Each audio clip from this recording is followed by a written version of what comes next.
కన్నూరులో వి Kaveri travel bus start అయిన దగ్గర నుంచి బస్సు బూడిదయ్యేంత వరకు పిన్ టు పిన్ మనం ఈ రోజు ఈ వీడియోలో మాట్లాడుకుందాం. గురువారం రాత్రి సుమారు 9 గంటలకు వి కావేరి ట్రావెల్స్ కి చెందిన ఈ బస్సు హైదరాబాద్ నుంచి బెంగళూరుకు తన రాత్రి ప్రయాణాన్ని ప్రారంభించింది. లోపల నిద్రపోతున్న 40 మంది ప్రయాణికులకు అది తమ గమ్యస్థానానికి తీసుకువెళ్తున్న సాధారణ ప్రయాణం. వాళ్ళకి తెలియని విషయం ఏంటంటే మరికొద్ది సేపట్లో వాళ్ళ జీవితంలో మర్చిపోలేని సంఘటనగా మారిపోతుంది.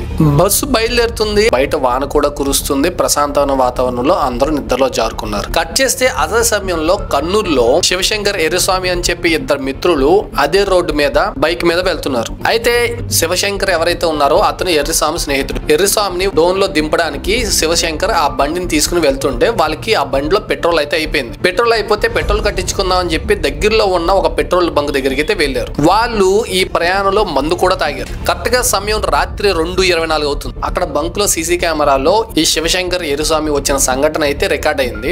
అయితే వాళ్ళు ఒక పంపు దగ్గరకు వచ్చారు. అక్కడైతే పెట్రోల్ కొట్టడానికి ఎవరు లేరు. బంకులో ఎవరైనా ఉన్నారా అని చెప్పి గట్టిగా కేకలు వేసి ఎవరు లేకపోయేటప్పటికి ఆ బండిని ఒంటి చేత్తో ఒక పక్కకు లాగి దానికి ఎక్సలరేటర్ ఇచ్చి బండి కూడా స్టార్ట్ చేసుకుని వెళ్ళిపోతుంటే ఆ బండి కూడా స్కిడ్ అవుతుంది. అంటే అంత మత్తులో ఉన్నారు వాళ్ళు. ఈ సంఘటనలన్నీ మీరు పెట్రోల్ బంక్ విజువల్స్ లో చూడొచ్చు. తర్వాత ఎలాగైతే పెట్రోల్ కొట్టించు వాళ్ళ ప్రయాణాన్ని స్టార్ట్ చేశారు. వాళ్ళు వెళ్ళిన కొద్దిసేపటికి 2:39 ఏదైతే ఫైర్ యాక్సిడెంట్ గురైందో వి కావేరి బస్ చాలా వేగంగా అదే దారిలో వెళ్తుంది. అది కూడా ఈ బంక్ యొక్క సీసీ కెమెరాలో రికార్డ్ అయింది. అయితే ఆ తర్వాత శివశంకర్ బైక్ నడుపుతున్నాడు. వర్షం పడుతుంది. వాళ్ళ బైక్ కి హెడ్ లైట్ కూడా లేదు. ఓన్లీ సైడ్ ఇండికేటర్ మాత్రమే ఉంది. సో అంత వర్షంలో స్కిడ్ అయ్యి కావచ్చు లేదా బండి డివైడర్ గుద్దును కావచ్చు, ఇద్దరు ఒక్కసారిగా ఎగిరి పడతారు. అలా బైక్ మీద జారి పడిపోగా శివశంకర్ ఎగిరి చాలా దూరంలో పడతాడు. అలా పడ్డ శివశంకర్ అక్కడికక్కడే మరణించాడు. శివశంకర్ ఫ్రెండ్ అయిన ఎర్రస్వామి పక్కకు పడడం వల్ల అతనికి పెద్దగా గాయాలవ్వవు.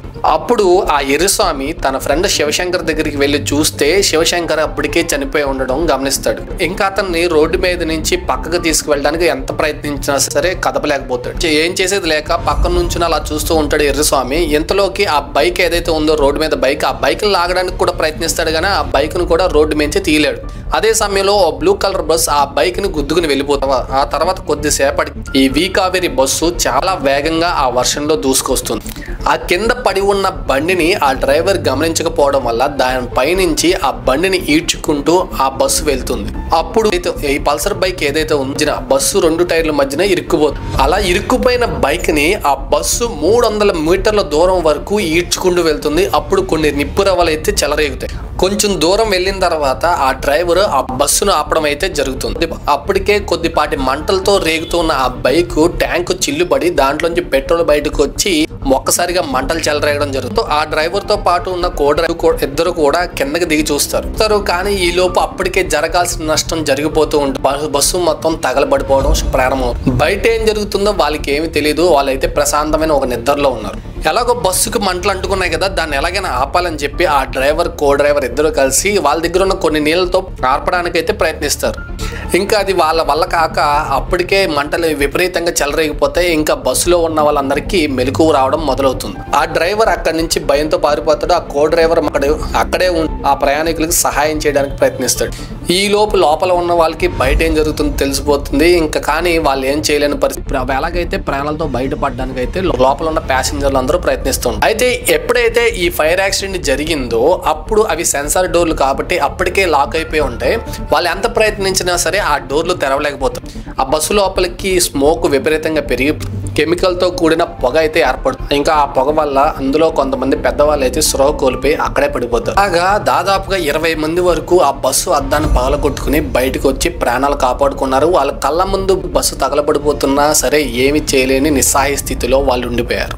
అలాగా 19 మంది వరకు ఆ బస్సులోని సజీవ దహనం అయిపోయి ఇప్పుడైతే మన గవర్నమెంట్ అలర్ట్ అయ్యి ఆ సేఫ్టీ చెక్ అని చెప్పి ఇప్పుడైతే పోలీసుల్ని వాళ్ళని అలర్ట్ చేసి ఆర్టీఓలు వాళ్ళు చెకింగ్ అయితే చేస్తున్నారు. అయితే నాకు చిన్న డౌట్ ఏంటంటే ఈ బస్సుల్ని చెక్ చేయకుండానే ముందు మీరు పర్మిషన్ ఇక 19 మంది ప్రాణాలు పోతే కానీ అధికారులకి ఈ బస్సులు చెక్ చేయాలన్న ఆలోచన రాలేదా? అసలు ఒక బస్సు రోడ్డు మీదకి వస్తుందంటే దానికి ఎటువంటి సేఫ్టీ ప్రికాషన్స్ పర్ఫెక్ట్గా ఉన్నాయా లేవా అని చెప్పి ముందుగా చెక్ చేస్తే గానీ ఆ బస్సును మొదలకూడదు కదా.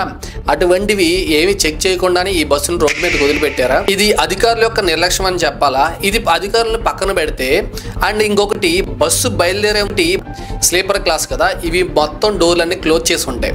సో ఆ బస్సులో ప్రయాణిస్తున్నప్పుడు అక్కడ ఉండే డ్రైవర్లు ఈ బస్సు కనుక ఒకవేళ ప్రమాదం జరిగితే ఎలాగ బయటపడాలన్న సేఫ్టీ ప్రికాషన్స్ ఎందుకు ఇవ్వలేరు? అయితే ఇది ఎవరు తప్పు అంటారు? ఇలాగ 19 మంది ప్రాణాలు కోల్పోవడం అంటే మామూలు విషయం కాదు. ఇది అసలు ఎవరు తప్పు అంటారు? మీ అభిప్రాయాన్ని కామెంట్లో తెలియజేయండి.